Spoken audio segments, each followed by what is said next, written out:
Muy buenas tardes para todos. Vamos a dar inicio a la conferencia de la tarde del día de hoy lunes 4 de septiembre. Para eso vamos a compartir acá en pantalla.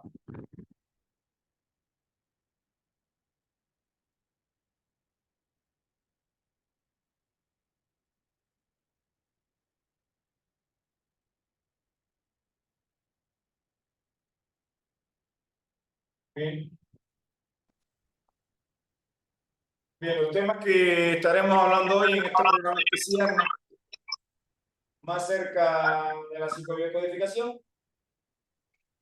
En este caso, por favor, mantenga el micrófono cerrado.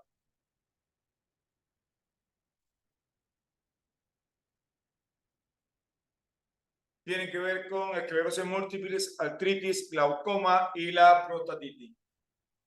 Bien, el horario de inicio es 6 de la tarde. Ahora vamos a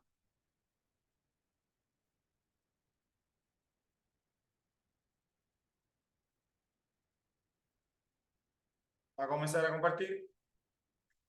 Vamos a comenzar con la esclerosis múltiple y bueno, quisiera compartirles que en La Habana, Cuba, se hizo un proyecto de investigación sobre la biodescodificación y a mí específicamente me tocó trabajar en el año 2011, ¿sí? Ya en el 2011 nos dan el reconocimiento por parte del proyecto de investigación, en este caso la parte que llevaba a Cuba a la biodescodificación y el Instituto Español de Bioneuroemoción, en este caso llevado por Enrique Coppera Sastre.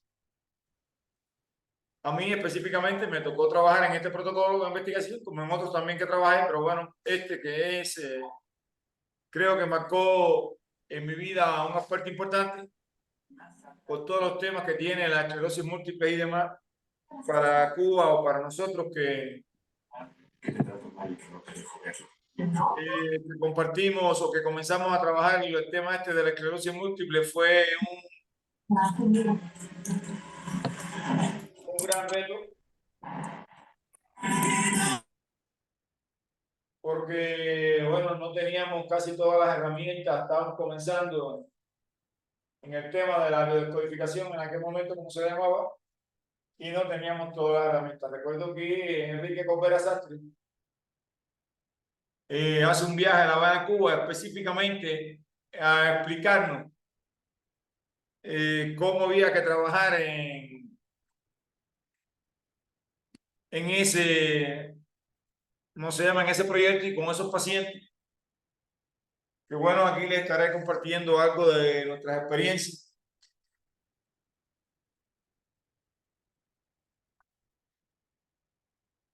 en ese proyecto de investigación. Bien. Si alguien desea una buena salud, primero debe preguntarse si está listo para eliminar las razones de su enfermedad. Solo entonces es posible ayudarlo. Y esto es un mensaje de, bueno, de ese gran pionero de la medicina, Hipócrates, ¿verdad? Ahí él nos deja ese mensaje y es importante poder entenderlo.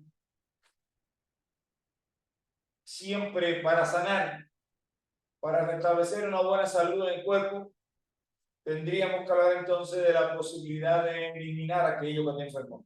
Si estás dispuesto a hacerlo, bueno, estamos dispuestos a poder acompañarte y ayudarte.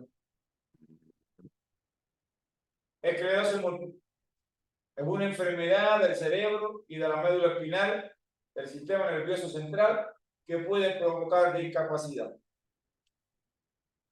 Con la esclerosis múltiple, el sistema inmunitario ataca la vaina protectora, la melina en este caso,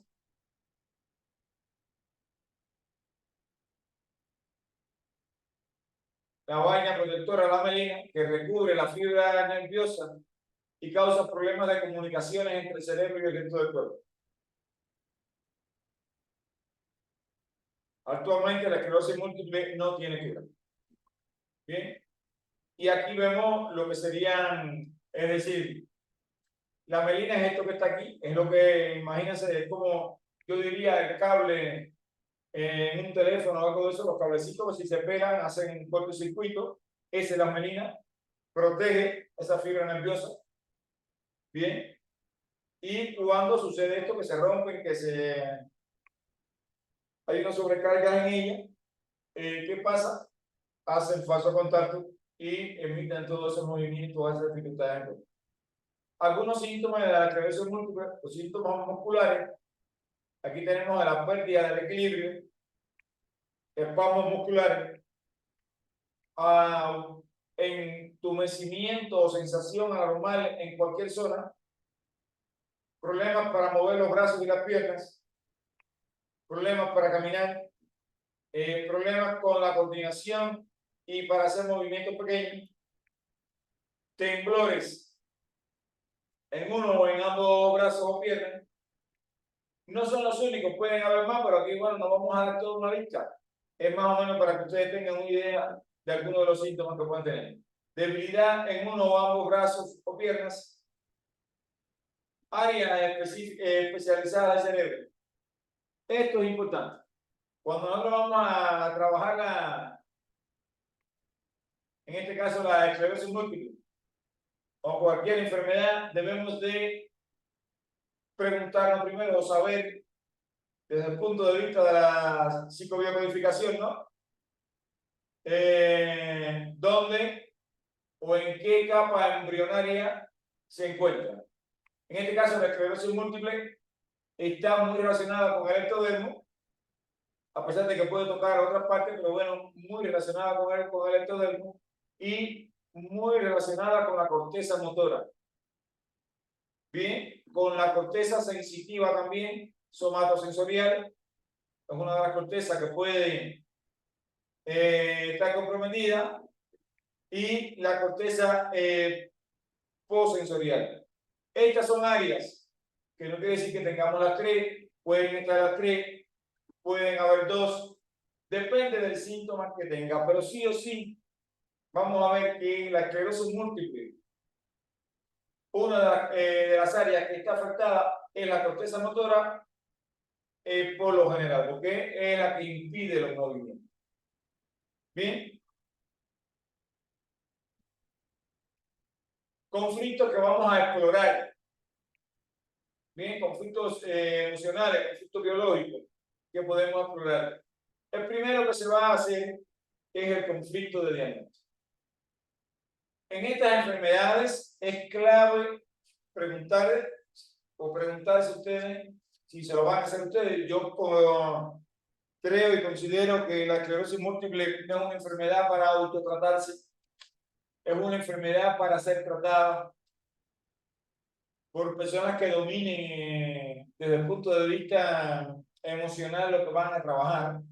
Uno de los primeros conflictos que hay que trabajar es el conflicto de diagnóstico. Bien, ese conflicto de diagnóstico, ¿a qué se refiere en la biodescodificación específicamente? Cuando se habla de conflicto de diagnóstico. Esto es un aspecto que hay que tener presente.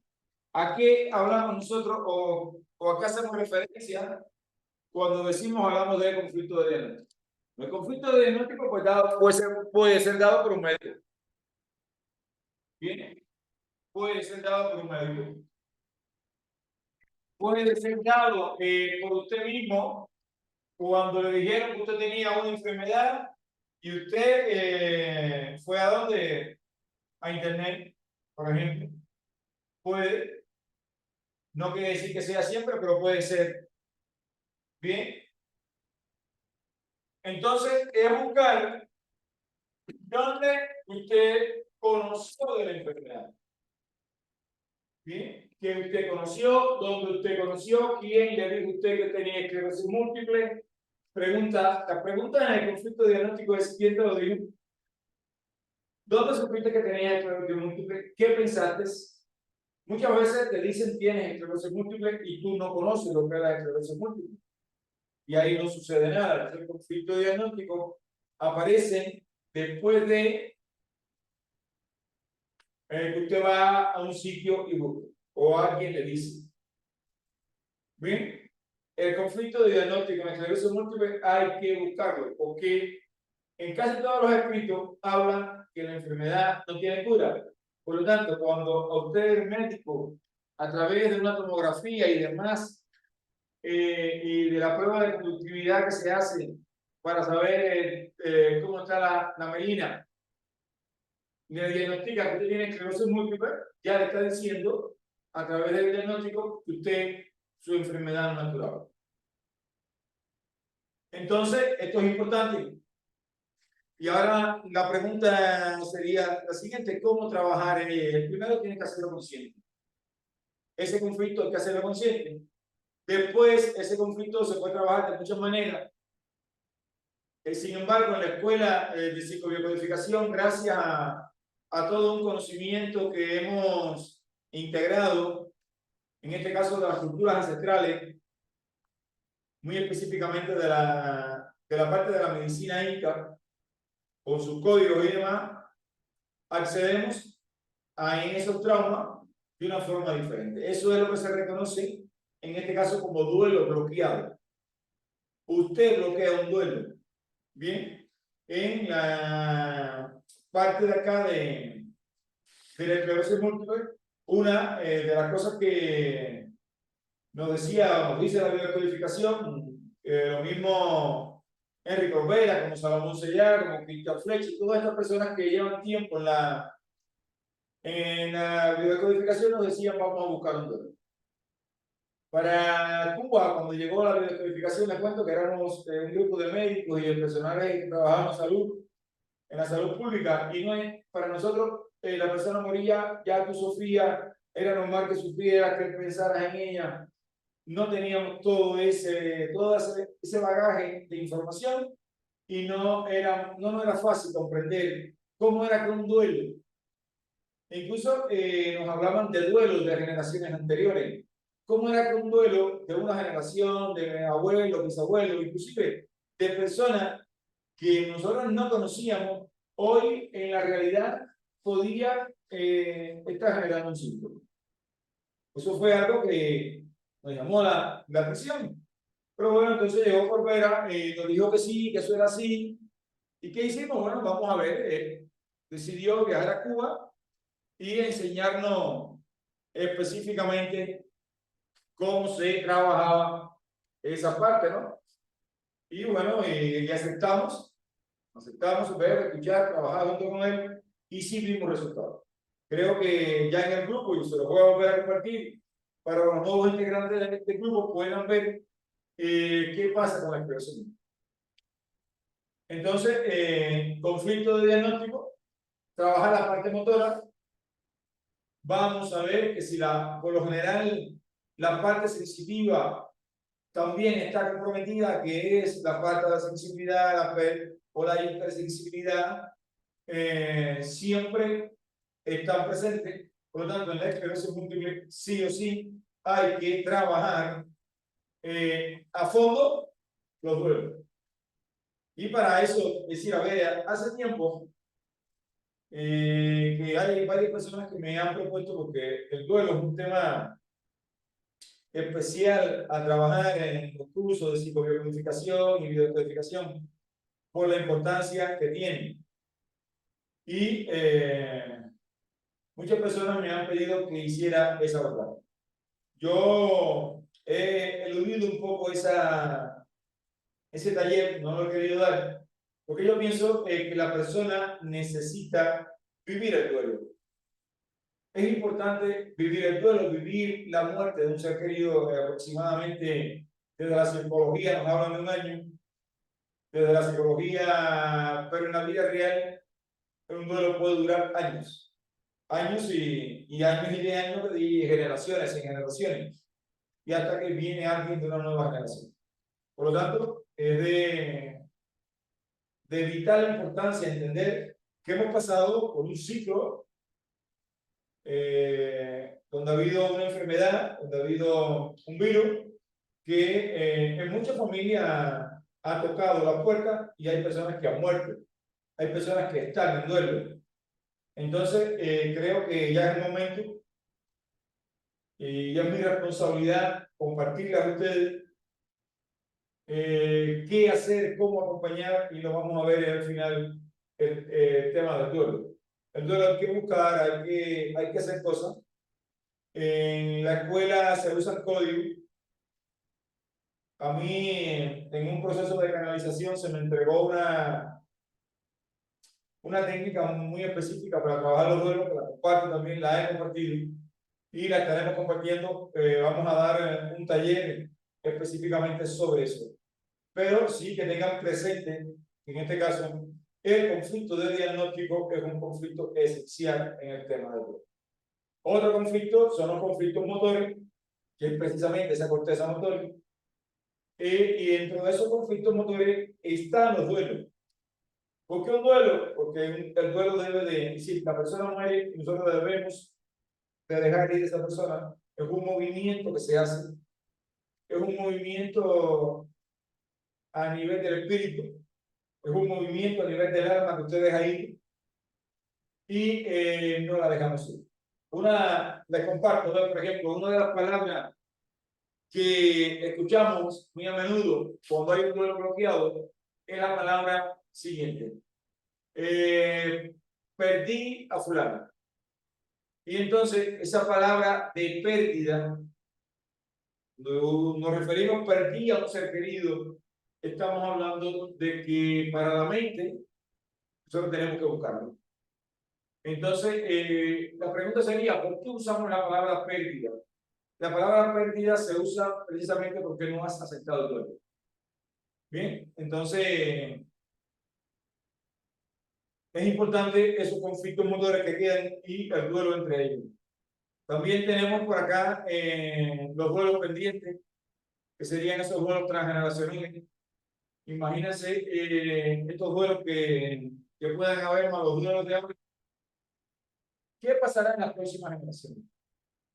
Bien, y es ahí donde nosotros tenemos una responsabilidad. Debemos ser conscientes que tenemos una responsabilidad con nosotros, y aquellos que son terapeutas, que son médicos y demás, tienen una responsabilidad con la humanidad. Bien, los que estamos en este camino tenemos responsabilidad con nosotros y con la humanidad. Por lo tanto, no podemos esperar que unas cuantas generaciones más, cuando ya nosotros no estemos, específicamente nuestros familiares, nuestros pacientes, puedan llevar ese duelo a ese momento. Entonces los próximos que vengan manifiesten síntomas de enfermedades. Conflictos de la corteza somatosensorial son todos aquellos conflictos de la corteza del periósteo. Aquí vamos a tener específicamente artritis y vamos a estar hablando de ella próximamente. Los conflictos de la corteza postsensorial también, donde están los conflictos estos de separaciones de la piel, bien, de la falta de sensibilidad. Entonces, para hacer un resumen sobre la esclerosis múltiple, si vamos a buscar en la esclerosis múltiple, número 1, conflicto de diagnóstico. Usted no puede dar ningún paso en un tratamiento con esclerosis múltiple hasta que usted no desactive el conflicto de diagnóstico. El conflicto de diagnóstico hay que desactivarlo. Hay que, por un medio o por el otro, con las infinitas técnicas que pueden haber, hay que desactivar el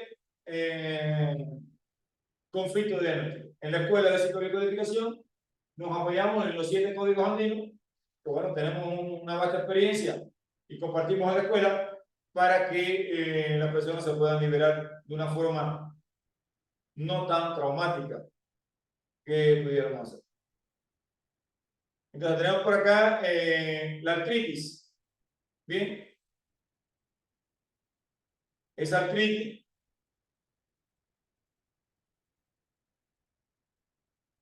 la artritis es una condición que afecta a las articulaciones, causando inflamación, dolor, rigidez y pérdida de movilidad. Ahí, en eso que es la artritis, lo que nos dice la enfermedad, si sabes leer, si sabes decodificar una información, ahí está la información de la artritis. La artritis es la capacidad de moverme. No me puedo mover bien. Vamos a ver un poquito más. La artritis frecuentemente está relacionada con la crítica a uno mismo y a los demás. Una persona que tenga artritis, lo primero que debe de sentarse y preguntarse interiormente, ¿cuál es tu percepción sobre el mundo externo? ¿Qué tú percibes realmente en el mundo externo? Eso es importante. ¿Cómo lo perciben? ¿Qué tan juicio tú le haces al mundo externo? Bien, ¿qué tanto tú te autoexiges a ti como ser humano? La gran pregunta aquí sería la siguiente. ¿Verdaderamente quieres sanar? En el caso de la artritis, declaras el pasado y diagnosticas el presente. Las personas con artritis siempre están en un pasado. Siempre están pensando en lo que hicieron. Siempre están, y cada vez que nosotros declaramos un pasado, hacemos una declaración del pasado, estamos diagnosticando el presente, eso se nos está manifestando en el presente. La enfermedad no nos llega de la nada. Eso hay que entenderlo. Por lo tanto, si la enfermedad no nos llega de la nada, tenemos que ser responsables de la enfermedad, dejar de ser víctima. Bien, víctima de algo. Bien, asumir lo que tienes. Y una de las cosas que la artritis, la persona no, el ser humano debe de pasar por un mecanismo de asumir quién es, asumirse, quién soy. ¿Estás listo para eliminar las razones de tu enfermedad? Es importante, en este caso, bueno, de todas las enfermedades, pero la artritis hay que hacerse ese cuestionamiento. Bien, aquí la pregunta sería, ¿estás dispuesto a cambiar tu conciencia y vivir en otro mundo?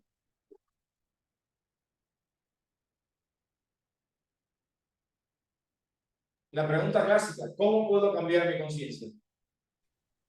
Cambiando tu percepción. ¿Y cómo cambio mi percepción? ¿Qué ejercicio hago? Lo primero que tienes que entender que tú con tus ojos no ves. Lo que nos enseñan los ojos no es la verdad. Una de las cosas para cambiar la percepción es aprender a mirar con los ojos del alma.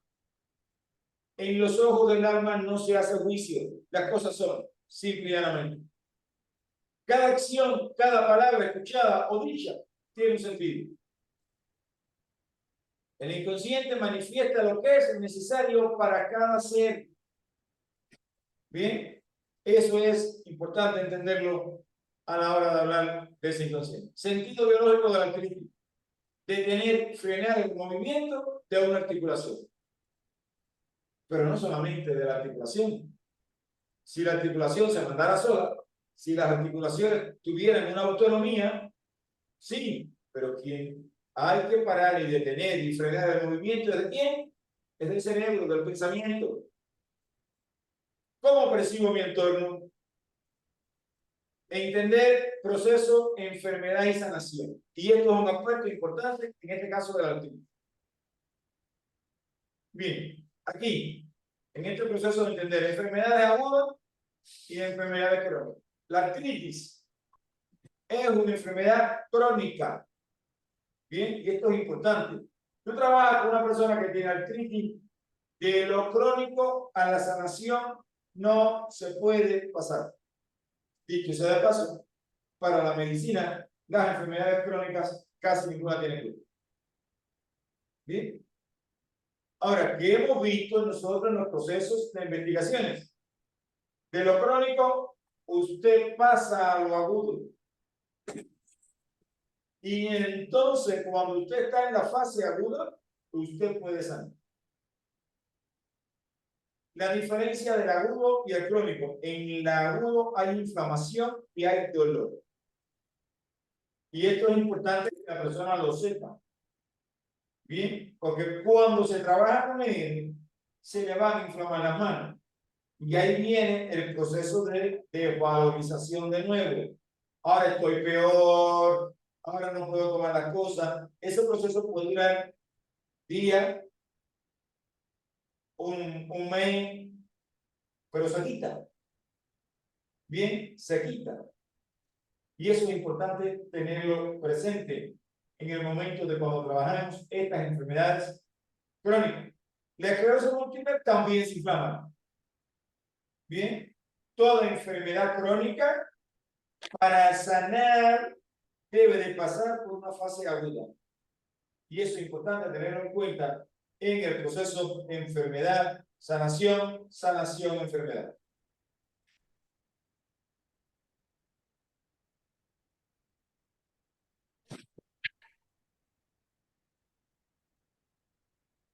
Glaucoma. Aquí tenemos el ojo sano y el ojo con glaucoma. Tenemos por acá también la presión alta en el nervio óptico. Estamos viendo, hay una presión acá. Este es un ojo sano y este es un ojo con glaucoma. Vamos a ver qué nos dice la glaucoma. Glaucoma, enfermedad del ojo que se caracteriza por el aumento de la presión intraocular. Está relacionada con un conflicto de miedo por la espalda. El sentido biológico de glaucoma, finalidad es ver mejor algo de cerca, o casi el efecto de lupa. Bien, la persona con glaucoma quiere acercar algo hacia ella, verlo mejor, algo, alguien que se va y que yo quiero acercarlo, acercar algo a alguien que he perdido de vista, llegar tarde o no terminar algo con éxito, gran ansiedad por el futuro que deseo sea de inmediato, siempre es querer acercar algo. Entonces preguntarse en su interior en cuáles de esos puntos está la persona que tiene el glaucoma. La próstata. Aquí tenemos la próstata normal, orina, uretra, próstata. Aquí tenemos la prostatitis, como la orina, hay una compresión en la uretra por una inflamación en la próstata. Bien. La próstata es un órgano glandular que produce una secreción líquida que forma parte del semen, un medio adecuado para la supervivencia de los espermatozoides. Este líquido contiene los elementos necesarios para extender la vida útil de los espermatozoides. Los músculos de la próstata ayudan a crear la fuerza necesaria para expulsar el semen durante la eyaculación. Bien, su función tiene que ver, es decir, la próstata tiene el tamaño de una nuez.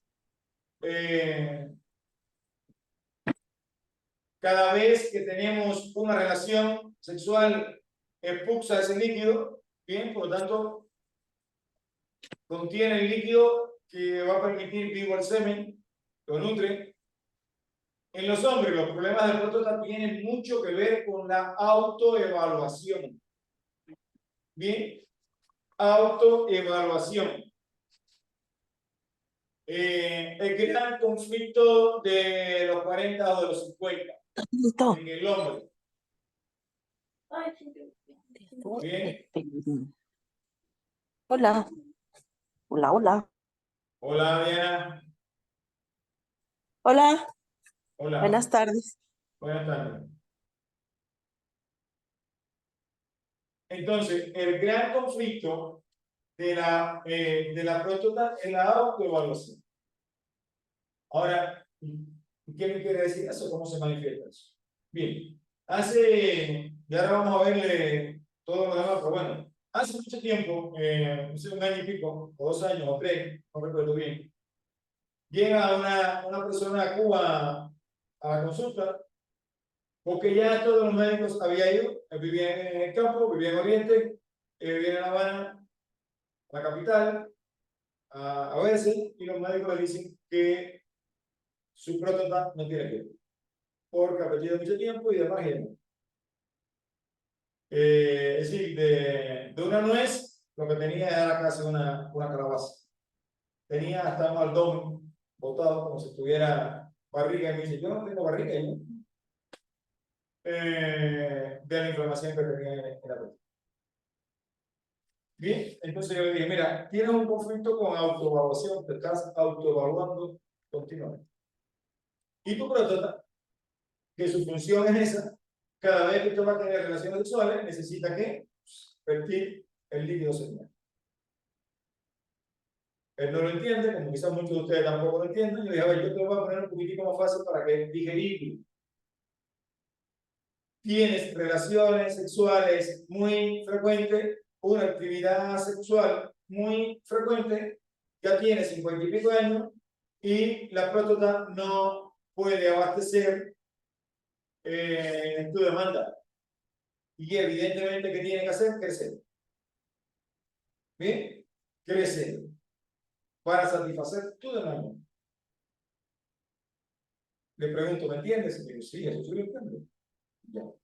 Solución, usted, primero, 21 días, 28 días sin tener relaciones sexuales, ni pensarla, y posteriormente es una relación sexual moderada. ¿Bien? Al hombre se le permite tener relaciones sexuales biológicamente a edades muy avanzadas, pero de forma moderada. Tú no tienes 20 años.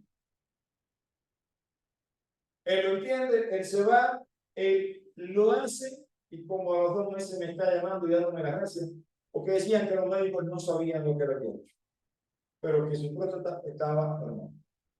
¿Bien? Eso es uno de los grandes conflictos de la próstata, en este caso de la prostatitis. Uno de ellos, y es el primero que es el de autovaloración. La convicción o preocupación que a medida que se envejece se va sintiendo menos hombre o menos otro. La impotencia añade un elemento de miedo y a veces se relaciona con despecho, incapacidad o prohibición. La próstata también refleja una actividad simbólica. En ese caso, las razones pueden ser un despido, una jubilación, etcétera, en donde el hombre deja de crecer su fuerza, su poder, su bienestar. Esto de la jubilación lo he visto mucho, porque aquí tenía poder, aquí no tengo poder. Biológicamente, vamos a entenderlo desde la biología. Biológicamente, el hombre se le permite tener sexo al macho alfa, al que provee la familia. ¿Bien? Y aquí, en este caso, cuando aparecen esas dificultades de autoevaluación, hoy en nuestro mercado, en nuestra farmacia, existe la pastillita azul. Entonces el hombre comienza a usar de la pastilla azul, pidiéndole al cerebro, bien, una demanda. Ahí está su incapacidad, ahí está su miedo, más la pastillita azul. Por lo tanto, sí o sí, muchos de ellos terminan en problemas de prostatitis, de inflamación en la próstata. Aquí estamos hablando de lo que pasa biológicamente. Es importante eso. Tenerlo en cuenta. Emociones que expresan la próstata. Quiero hacer el acto sexual, pero no puedo. Ya no tengo erección. Ya no soy atractivo para las mujeres. Debo complementar a las mujeres jóvenes. Estás casado con una mujer mucho más joven que tú y tienes que complementarla. Por lo tanto, tú te estás haciendo una autoexigencia. Debo cumplir a mi mujer. Ya no puedo dar bienestar. Ya no puedo sentir bienestar. quiero tener nietos, descendencia para perpetuar el apellido. Esto es un punto importante a tener presente. Bien, cuando veamos a un paciente con una proctatitis, una de las cosas que hay que buscar es esa, yo trabajando con un paciente que ya no encontraba, es decir, no había razón de ser de que hubiera ese defecto. En su descendencia ya sabía que el apellido se había perdido, porque su hijo lo único que había tenido eran mujeres. Bien, y los otros hijos eran mujeres. Por lo tanto, el hijo varón, lo único que había aportado era hijas mujeres. Entonces salimos a buscar, bien, salimos a ver dónde estaba y encontramos que el apellido que él traía era un apellido que no tenía peso, que no era real. ¿Cuál era un apellido que no era real? Un padre biológico no dio el apellido en una generación arriba y ese apellido fue tomado de la madre o de alguien que dio el apellido. Bien, por lo tanto, no llevas en el árbol genealógico. Hay alguien que no lleva el apellido del padre biológico. Por lo tanto, en la segunda, en la tercera, en la cuarta o en la quinta generación, se suprimen los hombres que puedan dar continuidad de vida o mantener ese apellido, porque el apellido no tiene peso. Y es lo que se hace referencia ahí. Es uno de los temas que habría que buscar a la hora de trabajar los temas. Ahora, hablamos de prostatitis, pero pudiéramos estar hablando también de un cáncer de próstata, ¿no? Es lo mismo una cosa que la otra, lo único que ha pasado, que en uno, en el cáncer, hay una actividad mayor. No soy capaz de dar bienestar. Eso es importante, es su apreciación, es su forma de ver las cosas, por lo tanto, de una forma o de otra se manifiesta. A ver, hasta aquí, no sé si tengan alguna pregunta para continuar con otra cosa que quiero compartirles.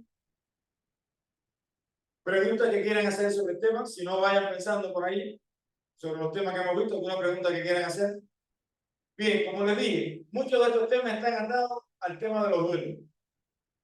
Bien, no solamente el duelo da esclerosis múltiple. Los duelos dan desde un asma, desde infinidades de enfermedades, pero sí el sistema nervioso central, las enfermedades, muchas de ellas autoinmunes o degenerativas del sistema nervioso central, debemos de buscar la combinación exacta de esos duelos.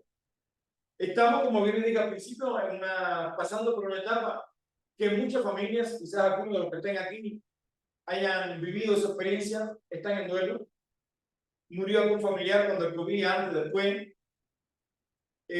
Por lo tanto, yo digo que mientras que usted no conoce algo, usted no es responsable de nada. En el instante que usted lo conoce, usted se debe de hacer responsable. Por lo tanto, partiendo de esto, y partiendo de que preguntaron sobre la esclerosis múltiple, yo soy parte de ese proceso y mi responsabilidad es de que tengo conocimiento, de que tengo una experiencia, porque ya les había dicho que, por ejemplo, la esclerosis múltiple es un tema de duelo. A mí en una canalización se me entrega un ejercicio específicamente para trabajar el duelo.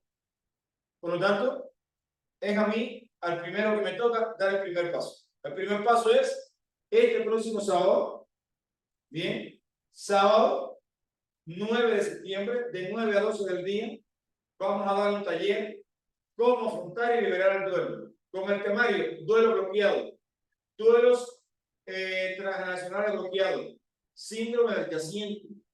Van a saber el área de la corteza cerebral que está conectada con los duelos, las etapas de los duelos, e enfermedades relacionadas con los duelos. Duelos es igual a la vida bloqueada y ejercicio para la liberación de los duelos. Este taller, como los talleres que damos acá en la escuela, que al final el objetivo es expandir la conciencia, bien, tiene un valor de inversión de 500 pesos y $35. Si vinieran a una consulta para un tratamiento de duelo, cualquier tratamiento, la primera consulta tiene un valor de 2.000 pesos. Por lo tanto, usted se está ahorrando en este momento 1.500 pesos. Bien, y no solamente, no importa que usted no tenga duelo, una amistad. Vamos a estar compartiendo ejercicios extremadamente fáciles para que usted lo pueda liberar.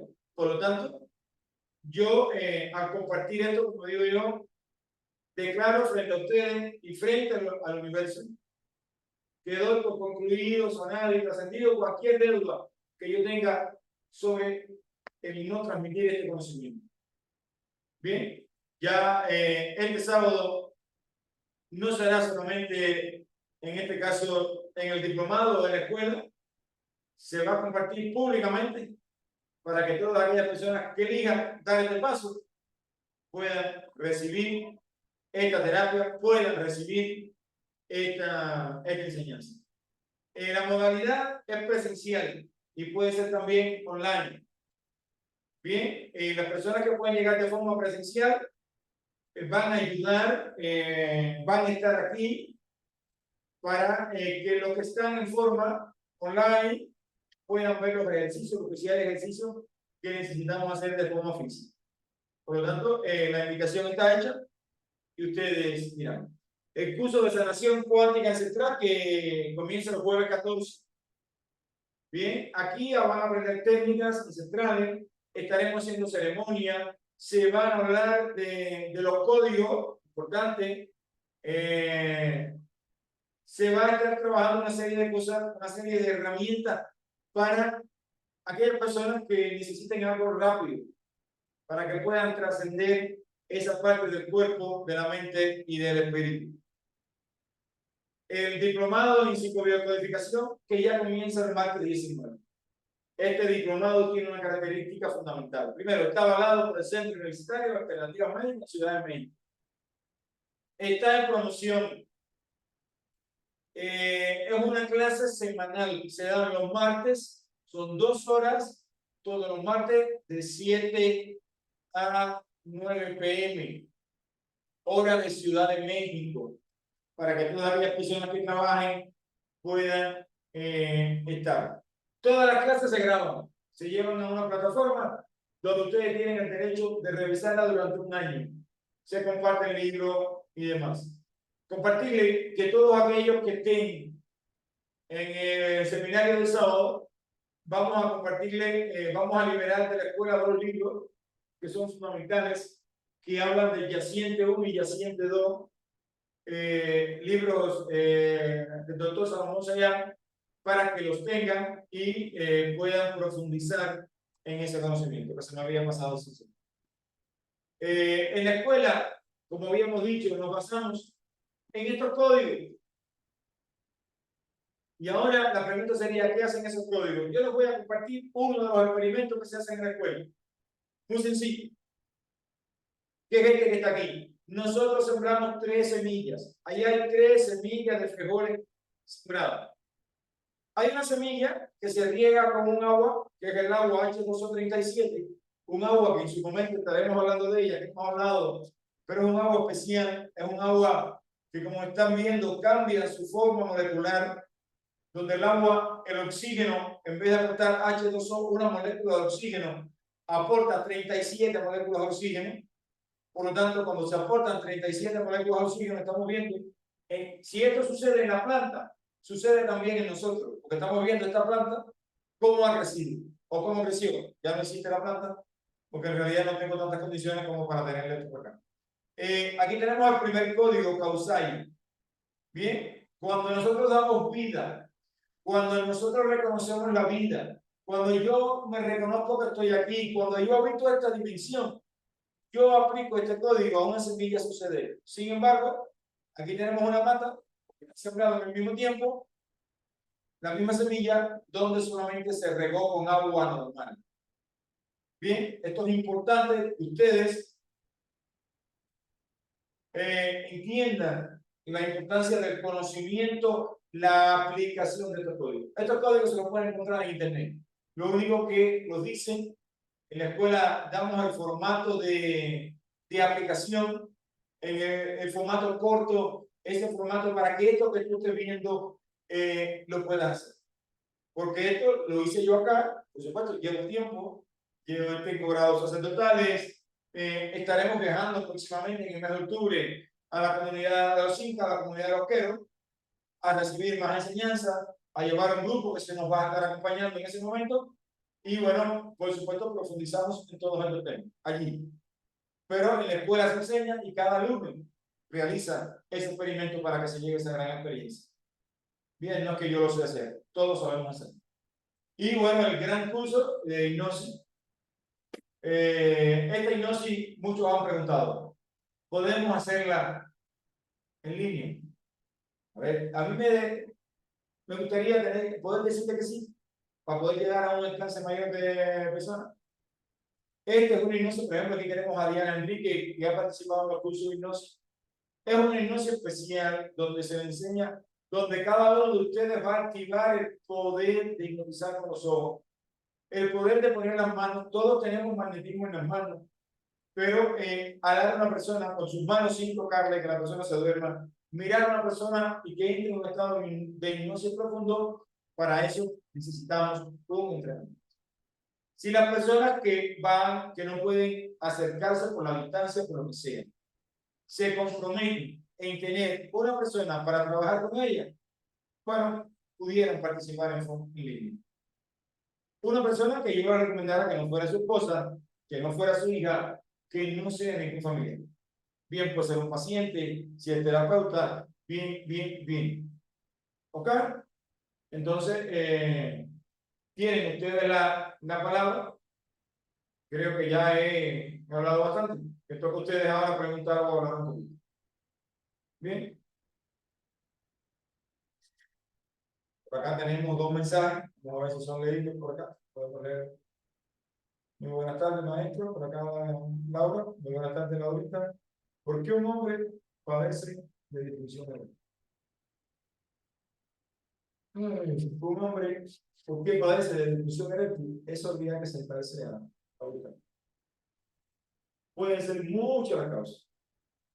Bien. Primero que habría que sentarse es buscar si es diestro, si es zurdo, cuáles han sido sus experiencias. Bien, hay que buscar en qué momento aparece la disfunción y cuál es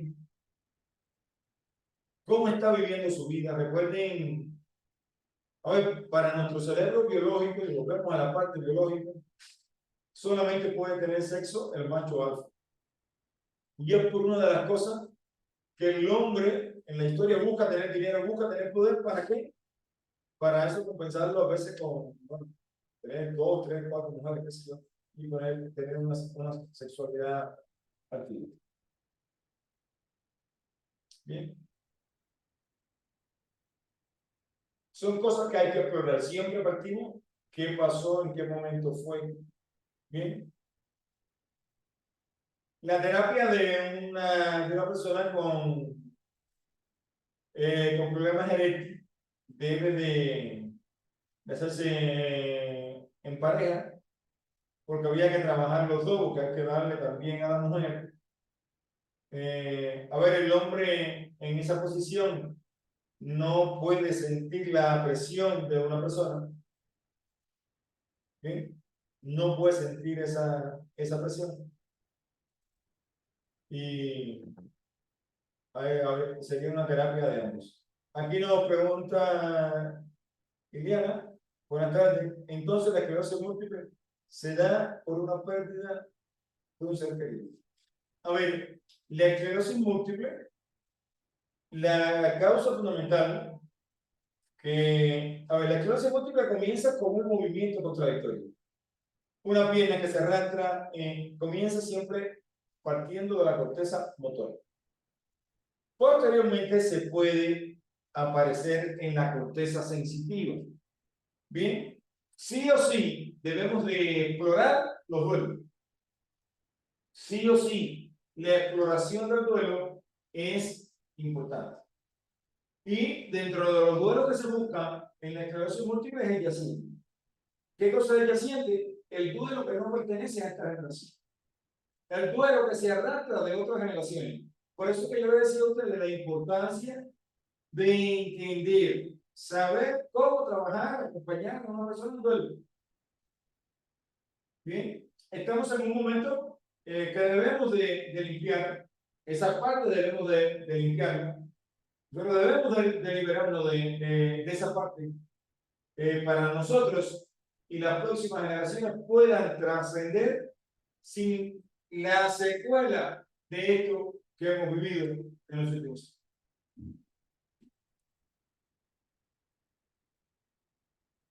¿Alguna pregunta que alguien tenga que hacer?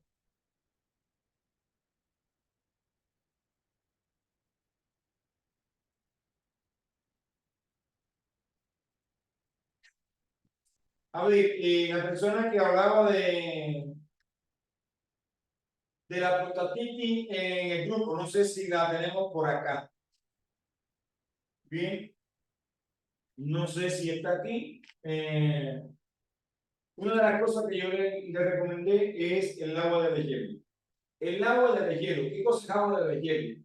Es poner un recipiente a congelar en la nevera, a que se haga hielo en la nevera. Ese hielo, ese recipiente no puede ser plástico, debe de ser de hierro, de aluminio, de hierro, de acero inoxidable, de cobre, de cualquiera menos plástico. Cuando se congele, al otro día se saca del congelador de la nevera y se deja que el agua se comience a descongelar y esa agua se comienza a tomar. Esa agua, bioquímicamente, su estructura molecular ha cambiado. Los que han podido mirarla en laboratorio y demás, aquí en Ciudad de México, pues México tienen todos una doctora que se llama la doctora Esther del Río, que tiene todo un proceso de investigaciones en el laboratorio y ella fabrica esa agua también. Se la pueden comprar a ella, pueden ir a un deshielo de una montaña y traerla, o pueden hacerla en la casa. Esa agua no puede recibir calor, usted se la va a tomar y usted está aportando mayor cantidad de oxígeno a su cuerpo y específicamente el sistema renal. Por lo tanto, no es que se tome el agua ahora y ahorita.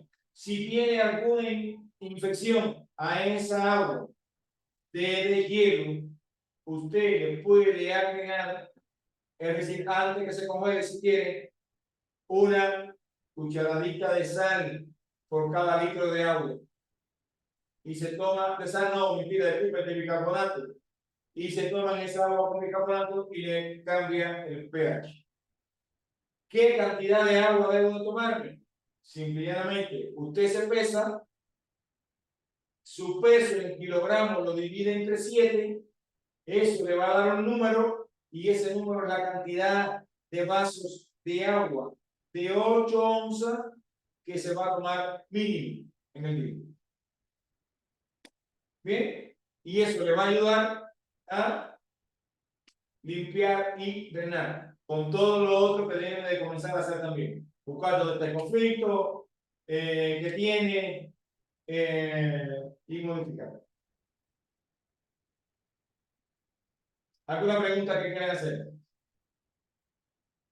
A ver, en el grupo hicieron muchas preguntas.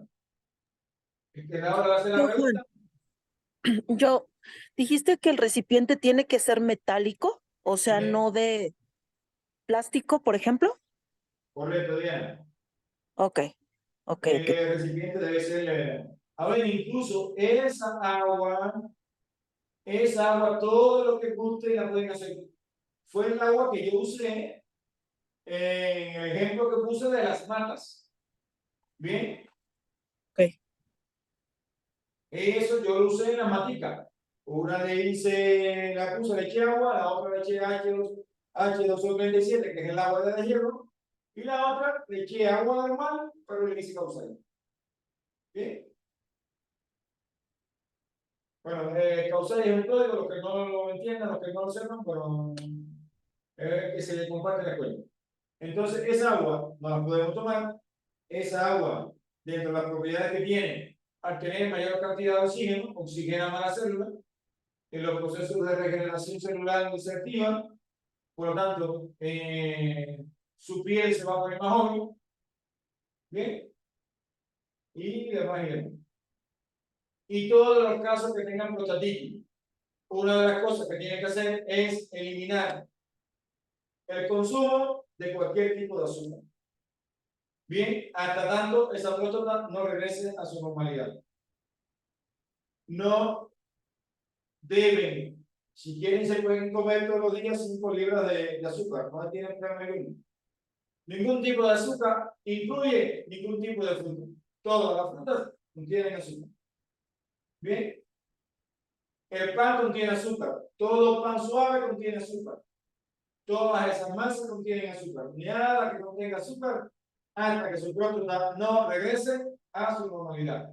Y de hacer eso, no menos de 21 días, 28 días, su próstata ya está en su límite normal.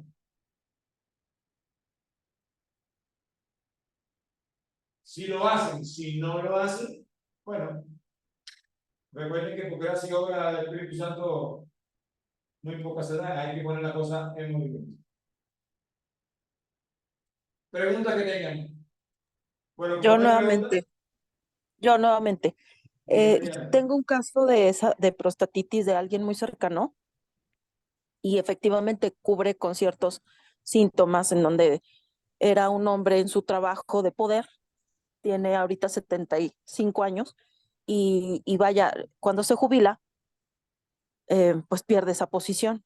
Y aunado a que en su casa hay un proceso de desvalorización por parte de su esposa, porque en público lo ha exhibido en cuanto a función eréctil. Entonces, después de esa situación, yo vi que esa persona comenzó con problemas de próstata. Entonces, creo que se suma a lo que acabas tú de poner de ejemplo con los síntomas. ahí yo creo que la función más Lamentablemente, grande es de la mujer, que lo está desvalorizando y él permite que lo desvalorice. Que mande sí, para chicar a su madre su mujer. sí, es constante. De hecho, ya no hay pues no comparten las habitaciones, tienes habitaciones separadas. Entonces, pero la señora constantemente está desvalorizándolo. Es constante, constante y sobre todo en público. Ya, ahí tiene el gran conflicto de él. Que la mande para chicar a su madre. Sí. Muchas gracias, Juan. Gracias. Maestro, buenas noches. Muy buenas noches. Maestro, soy una persona aquí de Colombia y tengo 59 años. A mí ya llevo una prostatitis padeciéndola hace unos 5 años y me ha venido creciendo, creciendo eso y el médico, el urólogo ya me programó en 6 meses para hacerme cirugía porque me ha seguido creciendo. Estoy tomando la tansulosina, que es la que nos han dado para eso. Entonces, maestro, me gustaría, qué tan bueno es una cirugía o qué tan o no? Muchas gracias. A ver, la cirugía en la próstata, en el 80% de la persona, como digo yo, para ir al baño, posiblemente haya que ir a hacer pipí sentado. Yo te hago una pregunta. De los conflictos que tuviste, ¿cuál es el que te llega? ¿Cuál es el que tú sientes que te relaciona más con él? Señor, De los conflictos que yo hablé, ¿cuál es el conflicto que más le llega a usted? pues yo no he visto, no me he sentido de los conflictos porque pues he sido una persona que he trabajado muchísimo, pero o sea, pero así como en conflictos, no, gracias a Dios, pues eso fue ahí con los vecinos, pero grandes, graves, así conflictos A ver, familiares nunca he ¿su esposa tenido. qué edad tiene? Señor, ¿Su esposa qué edad tiene? mi esposa es una persona joven, tiene 35 años. Ya ahí tiene el conflicto usted. Ya. Señor, Que ahí está el conflicto usted, con usted. es que se escucha como retumbar y no se entiende bien la pregunta. Y ahí está el conflicto que usted tiene. Con mi esposa no tenemos ningún conflicto, siempre es que No, hemos A ver, vivido muy no hay bien. ningún conflicto. El tema es un tema No, biológico. señor. A ver, eso no es un conflicto, es un tema biológico que usted tiene. En la biología, un hombre con una mujer más joven, ¿qué tiene que hacer? Satisfacer sus necesidades. No, es que no se le entiende, aquí se escucha retumbar la voz y no se le entiende muy bien. A ver, Vargas, el Sí, sí. tema, cuando tenemos una relación más joven que nosotros, el tema biológico es, yo, a ver, debo de satisfacer las necesidades de mi mujer. En este caso, sexual, específicamente. Porque la próstata, lo que se mira son los temas sexuales. Sí, sí, eso sí es cierto. Como mi mujer es más joven que yo tengo que tener una actividad sexual activa. Ajá, Bien. Y esa demanda llega un momento que mi próstata no puede producir, a ver, es un músculo, la próstata es un músculo liso que ella se va a llenar de líquido. Pero a medida que yo voy creciendo en edad, ese músculo no se pierde flexibilidad. Por lo tanto, se pone más rígido y yo sigo teniendo una sexualidad activa porque estoy con una mujer más joven que yo. Bien. ¿Y qué sucede? La próstata comienza a crecer. ¿Usted quiere sanar su próstata? sí, señor, claro. Deje de tener relaciones sexuales con su mujer entre 21 y 28 días y tomas el agua que yo le estoy diciendo. Y pasado ese tiempo, vaya al médico y revisa su próstata. Usted ¿El va a agua de estar de su qué? próstata bien. Disculpe, maestro, ahora sí le estoy escuchando claritico, se escucha clarito porque se escuchaba entre ruidos. ¿Me puede repetir el agua de qué? El agua de deshielo. ¿De los nevados donde se deshiela el agua? A ver, el agua que yo expliqué, poner agua a congelar, descongelarla y tomármela. Ujú, sí, 28 días sin tener relaciones sexuales con su mujer ni con nadie más. sí. Bien. Todos los días. ¿Qué tanta cantidad de agua debe ser? La que usted gusta tomarse, si esto del agua así, ¿cuánto pesa usted más o menos? ¿De agua? No, ¿cuánto pesa usted? Peso 79 kilos. Está aquí. Te lo voy a decir. 79 kilos. Más o menos. Usted debe de tomarse 3 litros de agua diario mínimo. Ponerlos a congelar. Déjalo que se descongele y se toma uno el agua. Ajá, correcto. Todos los días. Listo. Lo voy a hacer, maestro. Y dejar de tener relaciones sexuales en los próximos 28 días. Vale, maestro. Muchas gracias. Y su próstata comienza a ceder. Vale, muchas gracias. A ver, yo le voy a decir algo. Sí, Porque señor. siempre digo, la consecuencia de tener una mujer mucho más joven que nosotros en el hombre, muchas veces es la inflamación de la próstata. Bien, ni bien ni mal. Es una negociación.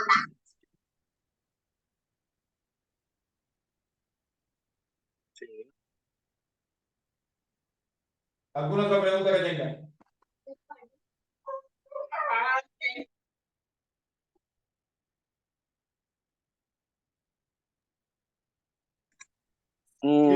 Por ahora esa, pues tengo varios problemas de salud, como una urticaria que no se me ha querido quitar. Llevo ya como 3 meses y no se me ha querido quitar. A ver, céntrase primero en lo de la próstata, no le den tantas órdenes al cerebro, porque darle tantas órdenes al cerebro al final no va a ser ninguna. Céntrase en el tema de la próstata, haga lo que le estoy diciendo y ahí posiblemente le ayuda a sanar también otra cosa que usted tiene. Listo, maestro. Muchas gracias. Lo voy a hacer al pie de la letra. Bien, ¿ok? Porque ahí Maestro, aparece algo. maestro, buenas tardes. Buenas tardes. Mire, yo tengo ya 4 años con la boca seca, amanezco con la boca seca todos los días, todos los días. pero hace 2 meses me salió con, pues yo creo que es un hongo en la boca, y no se me quita. ¿Usted se ha revisado los temas del azúcar, glucosa en sangre? Estoy bien de azúcar, o sea, estoy normal, no tengo diabetes. ¿Seguro que sí? Sí, ya me he sacado 3, 4 veces el estudio y dice que estoy bien. A ver, yo le dijera, cómprese un glucómetro y en las Ok, mañanas, por varios días, en ayuna, despertándose, chequease los niveles de azúcar. sí, doctor. Eso es una. Lo otro, nuestra boca está seca cuando nosotros tenemos un sistema nervioso excitado. Ah, ok. Cuando estamos en Bueno, sí, estrés, a ver si lo entiendo un poquito mejor. Sistema sí. nervioso excitado es boca seca.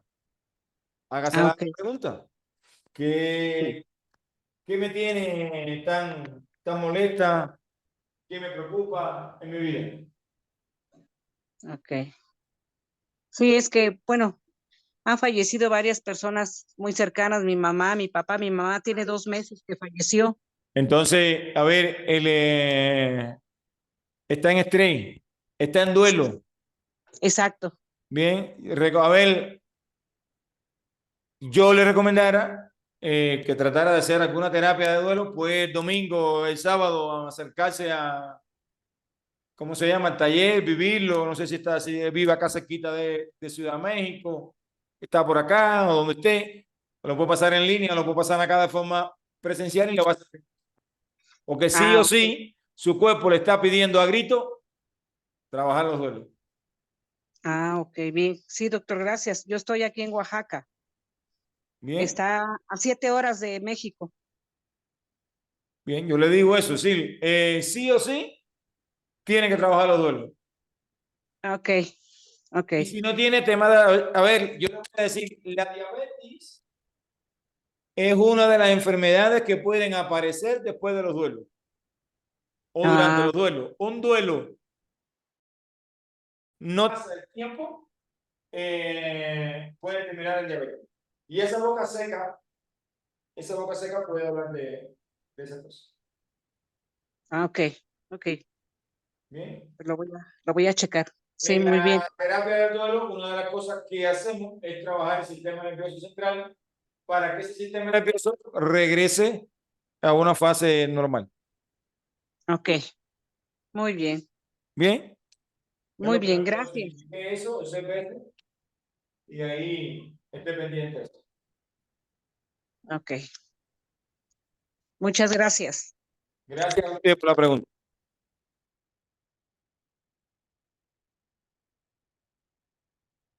Bien, gracias a todos por estar, por acompañarnos en este espacio. Nos estaremos viendo, bueno, el próximo sábado para aquellos que elijan aprender, transitar, conocer, trabajar con ustedes mismos los temas de los duelos y nos estaremos viendo próximamente. Un abrazo para todos, que tengan muy buenas noches y un feliz inicio de semana. De corazón a corazón, un abrazo. Gracias, Gracias. buenas noches. Gracias. Gracias, buenas noches. Buenas noches.